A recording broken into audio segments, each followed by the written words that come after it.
1960 के दशक में क्यूबा के नेता फिडेल कास्त्रो को मारने के लिए CIA ने सिगार में बम लगाने से लेकर जहर वाले पेन तक सैकड़ों तरीके आजमाए। लेकिन CIA का सबसे मशहूर और ऐतिहासिक मिशन था ऑपरेशन नेपच्यून स्पीयर, दुनिया के सबसे मोस्ट वांटेड आतंकी ओसामा बिन लादेन को ढूंढने और मारने का ऑपरेशन। 11 सितंबर 2001 को अमेरिका पर हुए आतंकी हमले के बाद CIA ने कसम खाई थी कि वो लादेन को पाताल से भी ढूंढ निकालेंगे। लेकिन लादेन ने मोबाइल फोन, इंटरनेट और हर तरह के इलेक्ट्रॉनिक डिवाइस का इस्तेमाल बंद कर दिया था। वो दुनिया के राडार से पूरी तरह गायब हो चुका था। CIA की अरबों डॉलर की तकनीक फेल हो गई थी।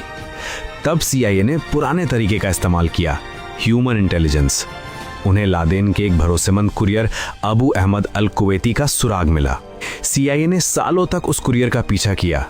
ये पीछा करते करते वे पाकिस्तान के एबटाबाद में एक बड़े से सफेद कंपाउंड तक पहुंचे। ये कंपाउंड बहुत अजीब था।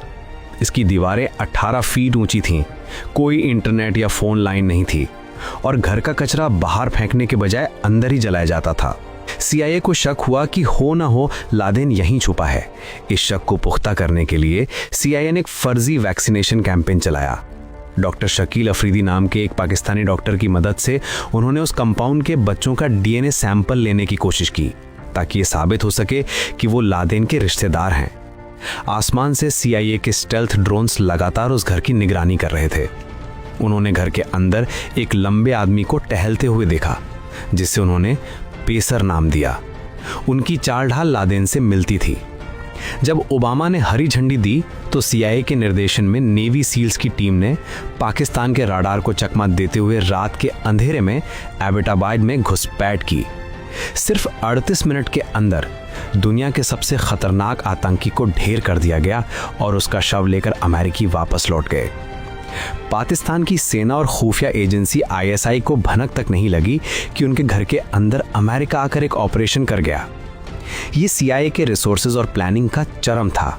हालांकि CIA की एक बड़ी कमजोरी भी है, वे कई बार तकनीक पर इतना ज्यादा निर्भर हो जाते हैं कि जमीन की हकीकत को समझ नहीं पाते। अफगानिस्तान में 20 साल तक रहने और खरबों डॉलर खर्च करने के बावजूद CIA ये भांप नहीं पाई कि तालिबान कितनी जल्दी पूरे देश पर कब्जा कर लेगा। इराक में वेपन्स ऑफ मास डिस्ट्रक्शन होने की CIA की रिपोर्ट भी दुनिया की सबसे बड़ी खुफिया नाकामियों में गिनी जाती है। CIA हॉलीवुड फिल्मों में जितनी परफेक्ट दिखती है, असल जिंदगी में उनकी कई गलतियों ने दुनिया को युद्ध की आग में धकेला है। अब आते हैं उस खुफिया एजेंसी पर जो ना हॉलीवुड की फिल्मों में अपनी शान बघारती है, ना जिसका कोई PR डिपार्टमेंट है और न ही जिसके ऑपरेशंस पर कोई किताबें लिखी जाती हैं। ये वो एजेंसी है जो दुनिया के सबसे अस्थिर और खतरनाक पड़ोस पाकिस्तान और चीन के बीच भारत की ढाल बनकर खड़ी है। भारत की research and analysis wing, raw.